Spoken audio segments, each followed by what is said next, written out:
Hello guys, होळीच्या हार्दिक हार्दिक शुभेच्छा तुम्हाला. आता होळी जळत आहे, मी तुम्हाला दाखवते की होळी जाळत आहे. मला ऑफिसवरून यायला टाईम झाला म्हणून मला काही करता नाही आलं, पण स्टील मी केलं रात्री. आणि मी नंतरून एका डॉगला भेटली, लॅबच होतं ते, पण तो मेल होता. त्याने मला इतकं प्यार केलं, मला खूप छान वाटलं. पण तो त्याच्या ओनरचं खूप ऐकतो, त्याचा ओनर जिथं जाईल तो तिथंच येईल. मग घरी येऊन मी नैवेद्य बघितलं की काय केलं काय नाही. मस्त सारभात वगैरे मम्मीने सगळं करून ठेवलं होतं, पुऱ्या वगैरे सगळ्या गोष्टी करून ठेवल्या होत्या.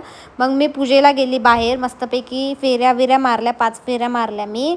त्यानंतरून तनुकीने इतकं परेशान, पण काय करता येणार, माझंच कुत्रं, मला काही करता नाही. तिचं म्हणणं असं की बाई तू मला बी घेऊन फेऱ्या मार, कारण की तू एकटीच का करते. तिने सगळं नवीन बघितलं, ती फर्स्ट टाईम होळी तिने फर्स्ट टाईम पाहिली, म्हणून तिला सगळं नवीन वाटलं. म्हणून ती खूप अंगावर येत होती की तू काय करते नेमकं, मला पण घेऊन चल, मला पण घेऊन चल. ते बघा, ती फुल अंगावर येत होती बाई, डॅशिंग बिशिंगपणा करते ती डायरेक्टली.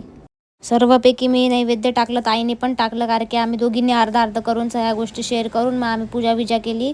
कारण की मम्मी आणि पप्पा बाहेर गेले होते, कारण की माझ्या भावाचं ऑपरेशन झालं आहे, लहान भावाचं, म्हणून तिकडे गेले होते आत्याकडे. त्याच्यामुळे त्यांना टाईम नाही भेटला, म्हणून आम्हीच दोघींनी सगळी पूजा करून घेतली. मग घरी येताना बघा मी काय बोलतो. सो गाईज, आता आम्ही पूजा केली आहे. कामावरून आल्यापासून ना टाइमच नाही भेटला. अरे बापरे, आणि विचार कर ना, मग मी कामावर जाते आणि तू किती संताप करते, ताई हे मी सगळं दिवसभर करते, असं करते तसं करते. आता समजतंय का तुला किंवा कसं फील होतं? थकून गेली होती मी डायरेक्ट. पण आता मी ठीक आहे, काही विषय नाही. आता घरी जायचं, झोपून घेईल जेवण करून, आणि डायरेक्ट उद्या सकाळी भेटते आईच.